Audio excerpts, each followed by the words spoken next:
Mesdames et messieurs, bonsoir et bienvenue à cette dernière édition de la soirée dont voici les titres. Évolution du Covid-19 en ce samedi, 59 patients déclarés guéris de la maladie. Sur les 989 tests réalisés, 119 ont été déclarés positifs. Parmi eux, 11 sont issus de la transmission communautaire. L'hivernage, c'est pour bientôt dans notre pays. Les experts en agriculture travaillent à la multiplication de la variété de semences pour plus de rentabilité, surtout pour la filière arachide. Nous nous rendrons au CNRA de Bombay pour voir comment la situation se présente. Et puis, agriculture toujours, mais ce sera pour parler de la commercialisation de l'oignon et de la pomme de terre freinée par le Covid-19. Un financement d'1 milliard de francs CFA est mis à la disposition des agriculteurs par la DER et la Banque agricole. Bonsoir et merci de nous accueillir chez vous. Covid-19, la situation quotidienne ce samedi sur 989 tests réalisés. Les 119 ont été déclarés positifs, dont 11 cas issus de la transmission communautaire. 59 patients ont été déclarés guéris. Écoutons à ce propos le porte-parole du ministre de la Santé, le docteur Aloyse Waly Diouf. Je m'en vais vous lire le communiqué rectificatif de ce jour, samedi 16 mai 2020. Le ministère de la Santé et de l'Action sociale a reçu les résultats des examens virologiques ci-dessous.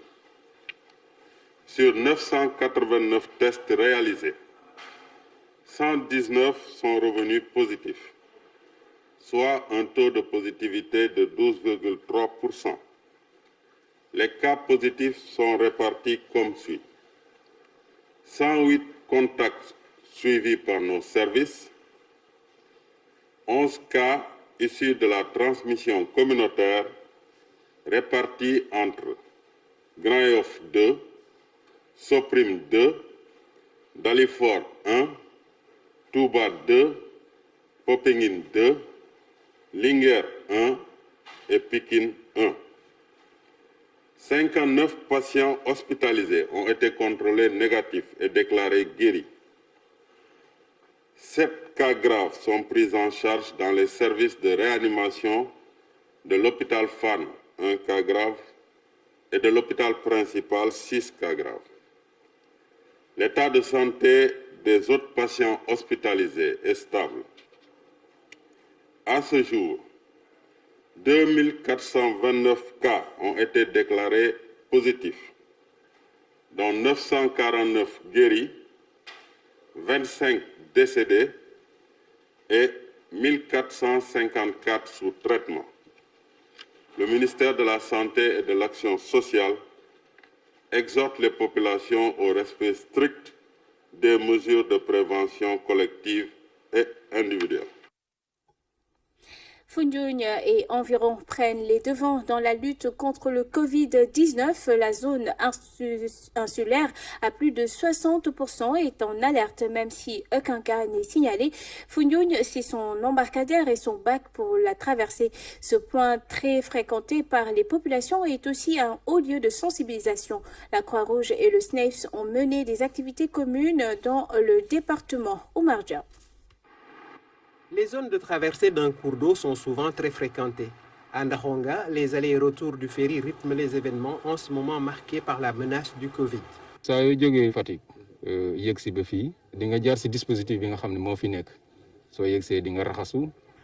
de zone refuge entourée d'eau, Foundiougne salue l'action de sensibilisation conduite par le ministère de la Santé. Vous pouvez dire que Foundiougne est une zone très particulière parce que c'est à plus de 60% insulaire.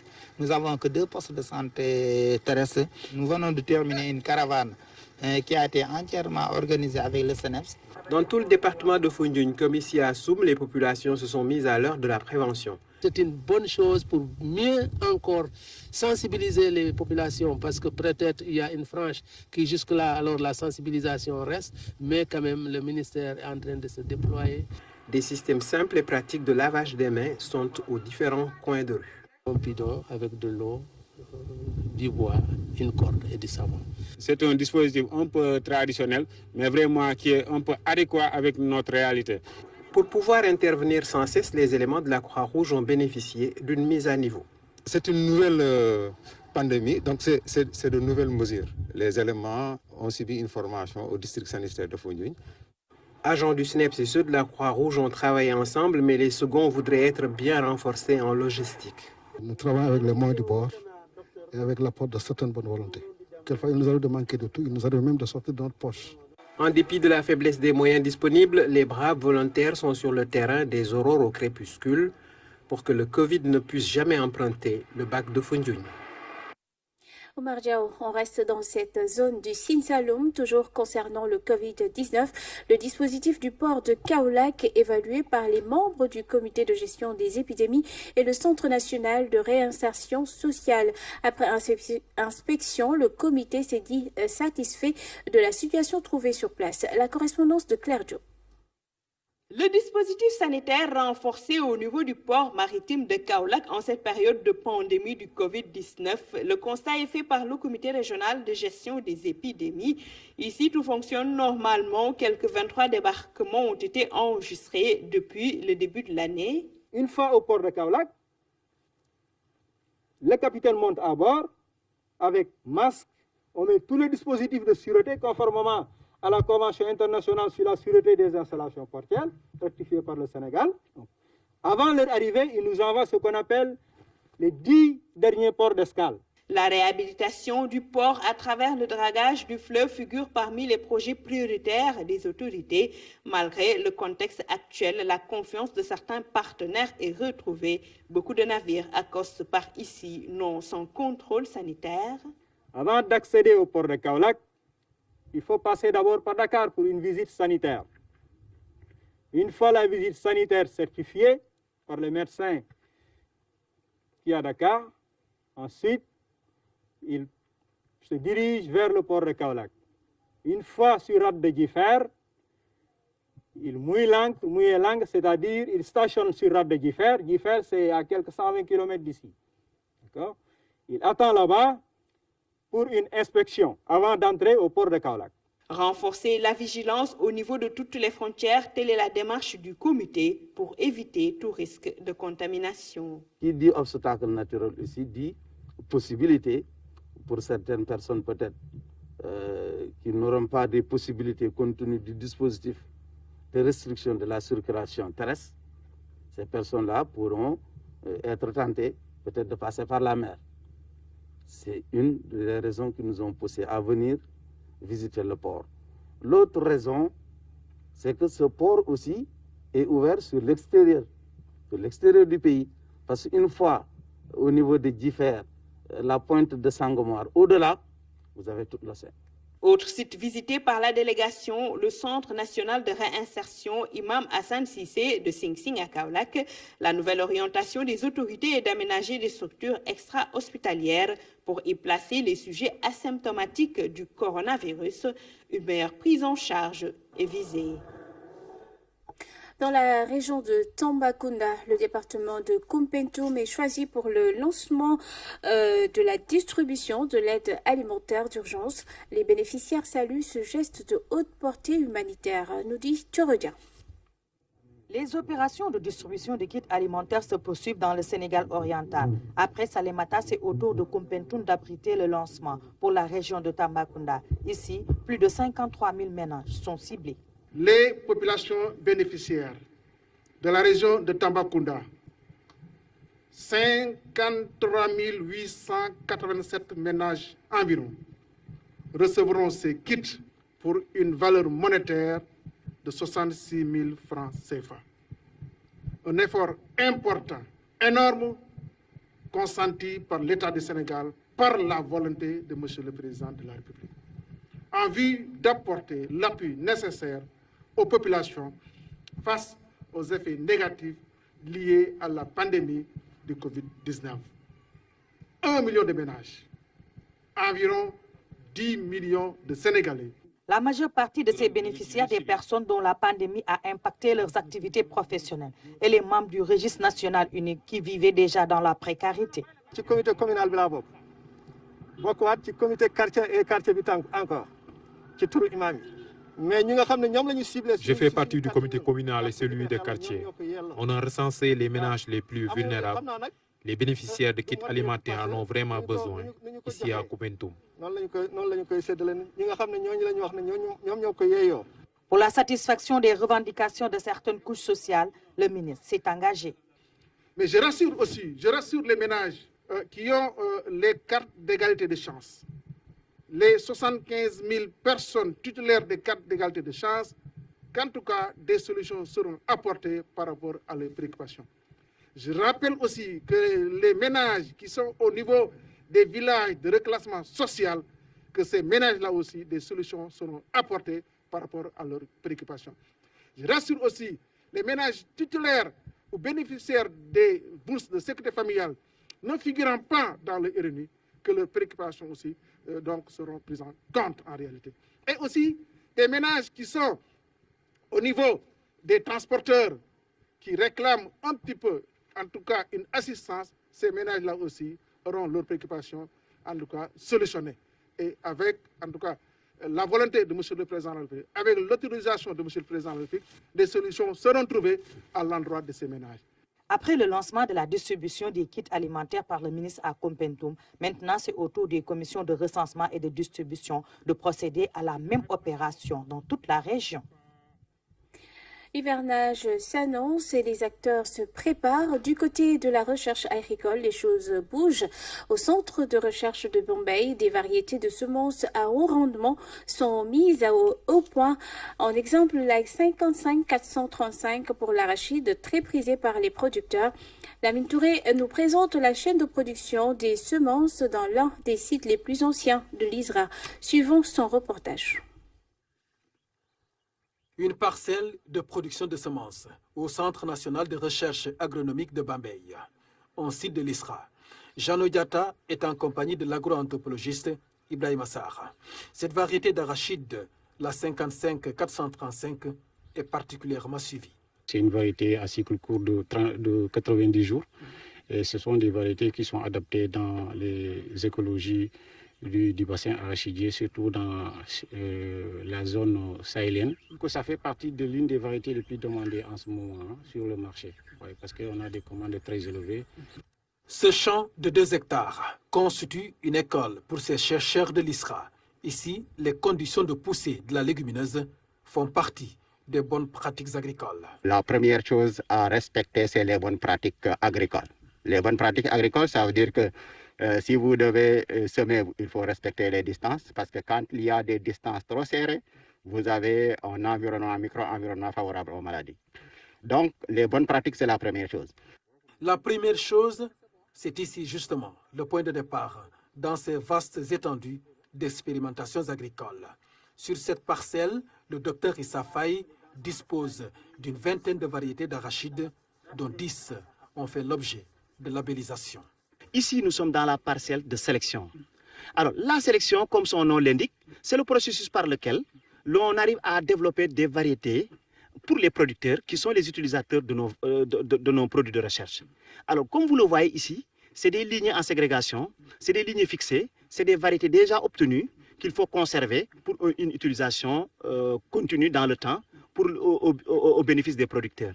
Et donc, nous sommes en relation directe avec l'unité de production pour développer les variétés, mettre au point les semences G0, G1. C'est à partir de ces semences G0, G1 que l'unité de production va faire ce qu'on appelle les semences G2, G3 qui sont vendues aux producteurs. Des semences, il n'y a pas que de l'arachide.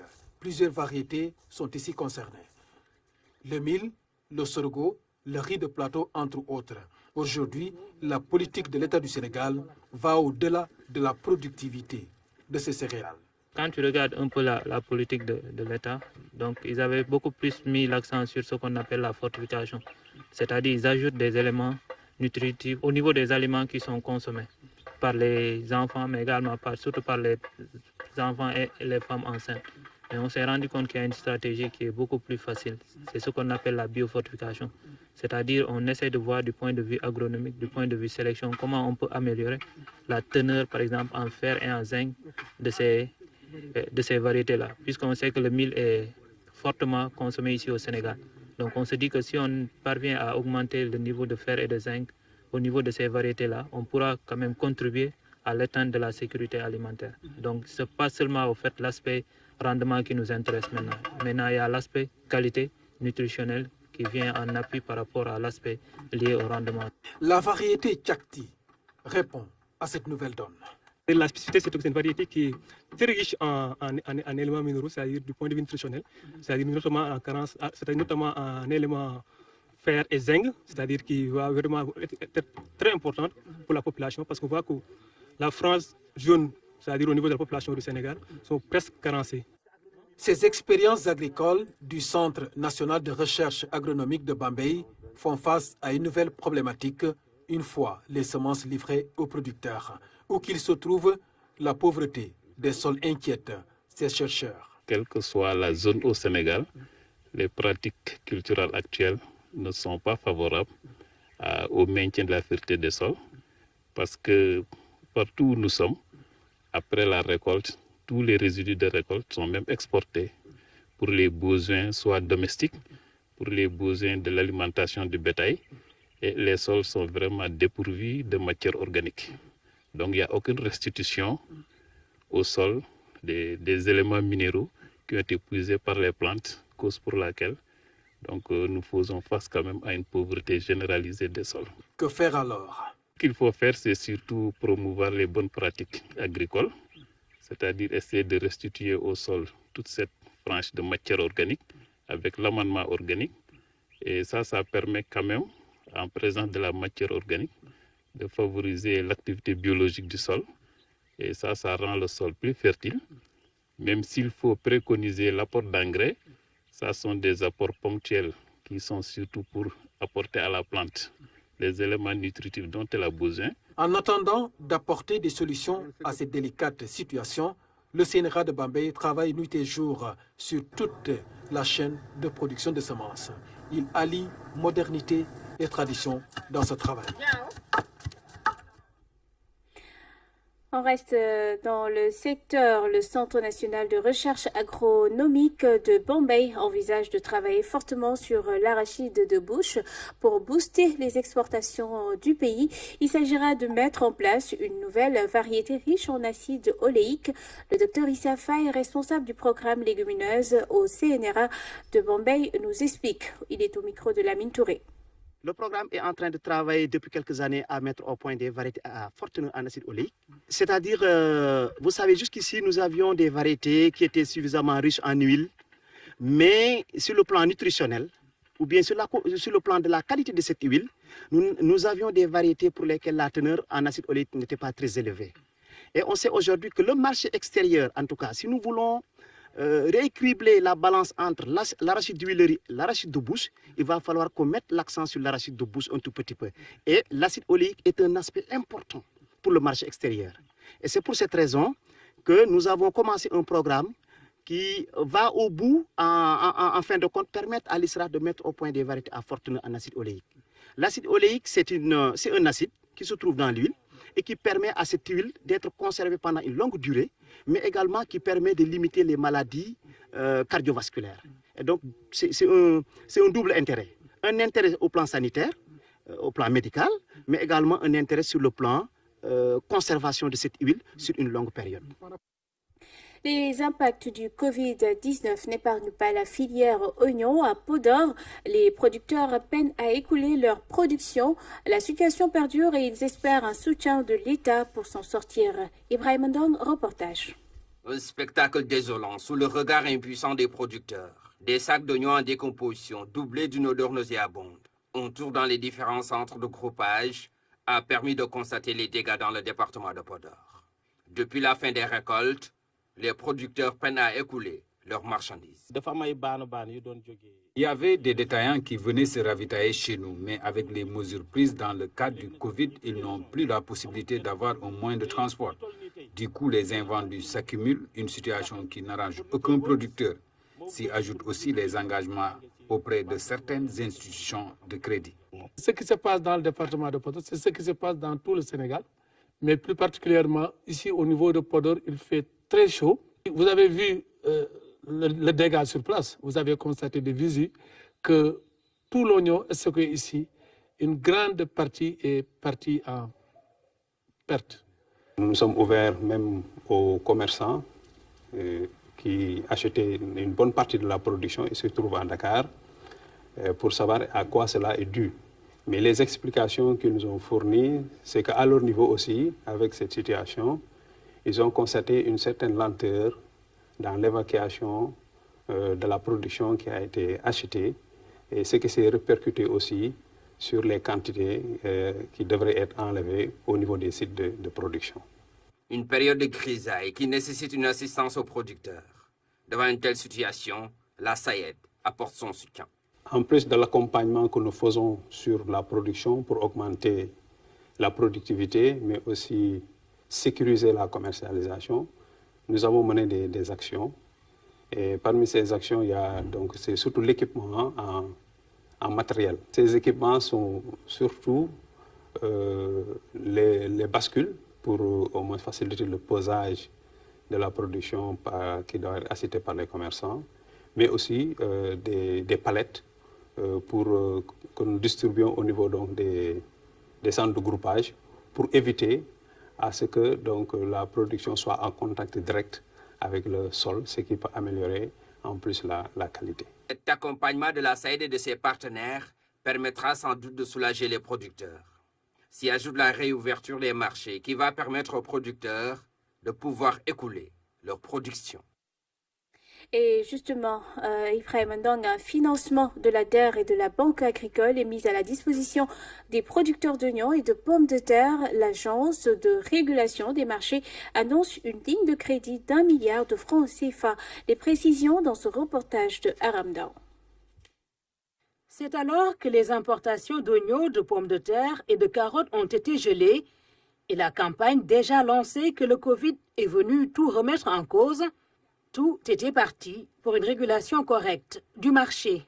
Avec l'ensemble des acteurs, on avait convenu des prix qui devaient être pratiqués au niveau de la campagne, notamment 200 dans les plateformes qui sont au niveau de la vallée pour l'oignon, 250 pour les plateformes des Niayes et 275 pour la pomme de terre, qui a été ramenée d'ailleurs à 200. Mais entre les petits producteurs des Niayes et les grands producteurs, il y a eu des contradictions parce qu'au début, les grands producteurs nous avaient informé qu'ils seraient dans le marché à partir de janvier. Et les producteurs des Niayes nous avaient dit qu'ils seraient là début mars. Mais malheureusement, au mois de janvier, les petits producteurs étaient là en même temps que les grands producteurs. Le Sénégal consomme en moyenne 7500 tonnes de pommes de terre par mois. L'arrivée instantanée des producteurs sur le marché a dû faire réagir l'autorité de régulation. Quand on déverse dans le marché sénégalais plus de 100 000 tonnes en même temps de pommes de terre, ça pose des problèmes. Mais finalement, les grands producteurs se sont retirés en mettant 50 000 tonnes dans les chambres froides et on laissait le marché aux petits producteurs à partir du début du mois de mars. La semaine passée, on s'est rendu compte que les prix de la pomme de terre ne cessaient de monter. Et on a fait une réunion pour demander aux grands producteurs de venir dans le marché dans le cadre de la préparation de la fête de Korité. Les grands producteurs signent donc leur retour, faisant espérer un marché bien approvisionné en direction de la fête. Seulement, la production pose un problème d'écoulement dans ce contexte où la circulation est bien limitée. Le produit est là. Il faut quand même appuyer les acteurs pour qu'ils puissent circuler de manière libre, aller au niveau des zones achetées. Et on est en train de travailler avec le ministère de l'Intérieur sur ça pour quand même que le produit soit disponible partout. Les maraîchers ont d'ailleurs fait cas de méventes qui pèsent lourd sur leurs activités. On a organisé des commerçants, à peu près une quinzaine, qui disposent à peu près de 95% de parts de marché au niveau du secteur, qu'on a organisé. On a tenu une réunion ici avec la DER, et la DER et la Banque agricole ont mis en place une ligne de 1 milliard pour appuyer la commercialisation. On est aussi en train de travailler avec le ministère des Finances et la SODIB pour que les chambres froides des marchés d'intérêt national soient mises à la disposition des acteurs. Le Covid Et ces aléas confortent la nécessité d'organiser la production nationale, éviter les télescopages sur le marché, mais également disposer des moyens de stockage à même de garantir une disponibilité des produits, non plus sur 8 mois, mais sur toute l'année. Tout le monde a son masque anti-Covid obligatoire. Il vient se surimposer à un autre, celui de l'être. Le visage que nous projetons aux autres et celui qu'ils nous montrent sont-ils les vrais? Pas si sûr tant, sans s'en rendre compte, l'être cherche à réduire à néant, à dissimuler des éléments de sa personnalité complexe. Masque sur masque, c'est une chronique signée Oumar Diaw. Jusqu'à ce que l'indésirable invité débarque à la station Monde venant d'on ne sait vraiment où, nous portions tranquillement un masque invisible dont on ne se rendait même pas compte, à moins de le feindre ou de le dénier. Le perpétuel masque de la comédie humaine permanente, celui de la sincérité, du bonheur, de la dévotion, de la sagesse, du devoir, du savoir et de l'avoir.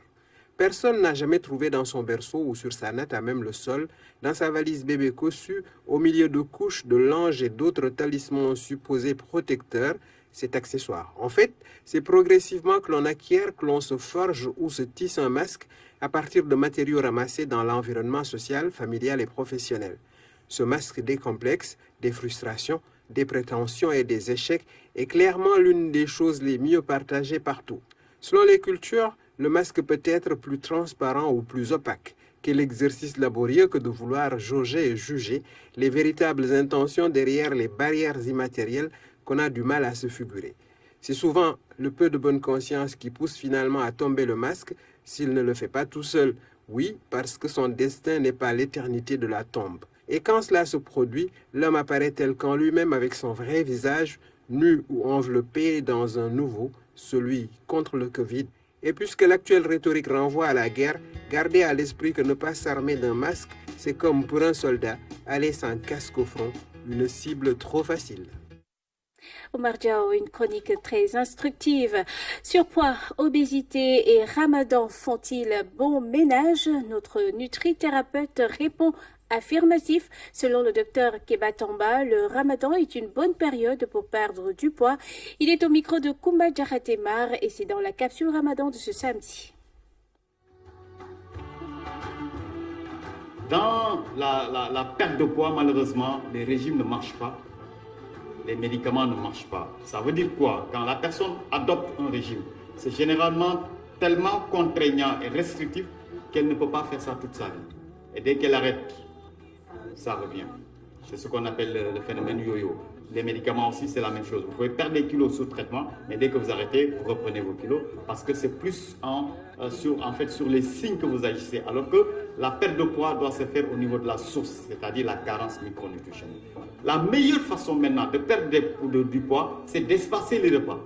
Et quand on parle d'espacement de repas, vous voyez donc, c'est le jeûne qui est vraiment le meilleur moyen pour perdre du poids.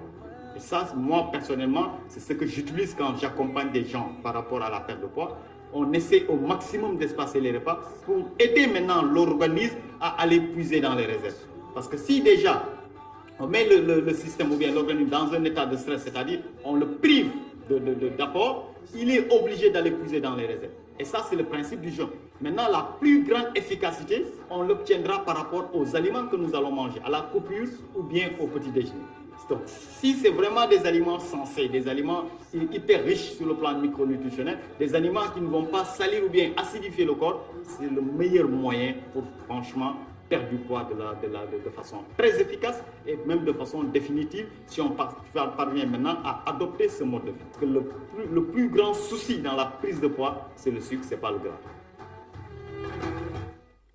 Opération pré-hivernale. L'ONAS poursuit le curage, le désensablement des canaux et des stations de pompage. Les techniciens sont à l'œuvre dans le département de Rufisque depuis quelques jours.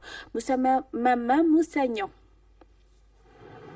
Rufisque Ouest, une commune d'arrondissement qui a souffert des conséquences des inondations il y a quelques années.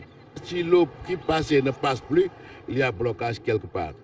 Nous avons constaté aujourd'hui que l'ONAS a commencé à repérer et à réparer ces blocages. Depuis l'année dernière, l'ONAS a mis les moyens dans la zone. Des ouvriers, des camions de vidange, du matériel lourd, Des brigades de surveillance sont mobilisées. Depuis lors, après la pluie, toutes les eaux sont évacuées. Les populations s'en félicitent. Ça, c'est un programme que nous tous nous attendions à chaque début d'hivernage. Et aujourd'hui, donc, si c'est chose faite, nous ne pouvons que nous en réjouir. Curage et désensablement, cette année encore, c'est le programme de l'ONAS à Rufisque. Tous les quartiers sont pris en compte. On a déjà finalisé les opérations de curage au niveau du canal Bodin. Actuellement, même le canal du marché, c'est déjà curé. Rufisque, c'est également le canal du boulevard Maurice Gueye, qui a toujours créé des ennuis. Désormais, il est maîtrisé par les techniciens de l'ONAS. Ils l'ont curé tôt et à fond. Le curage se fait vraiment de façon formidable. On est très content. À Rufisque, toutes les stations sont révisées, de même que les canaux. Il est demandé à la population de surveiller et d'apporter sa contribution à l'entretien. Il faut qu'ils s'approprient ces ouvrages qui ont été réalisés. Il faut qu'ils se l'approprient. Ces ouvrages-là, une fois réalisés, n'appartiennent plus à la limite à ONAS.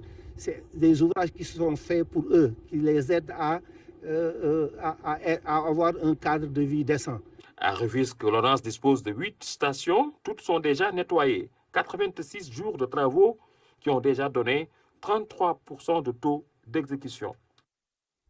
Hors de nos frontières, plus de 350 000 décès dus au Covid-19 à travers le monde.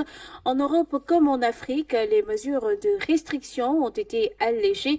Les recherches pour un vaccin se poursuivent, mais il faudra attendre encore 18 mois pour en mettre un au point. Une annonce du ministre de la Recherche française. C'est un récit de Seydina Alunfal. Après quelques 2 mois de restrictions pour freiner la propagation du coronavirus, de nombreux pays africains ont commencé à prendre des mesures d'assouplissement. En Europe, continent le plus touché par la pandémie en termes de mortalité, chaque pays se déconfine à son rythme. Ce samedi, le gouvernement italien a annoncé qu'à partir du 3 juin, il allait rouvrir ses frontières aux touristes de l'Union européenne et annuler la quarantaine obligatoire pour les visiteurs étrangers dans la péninsule.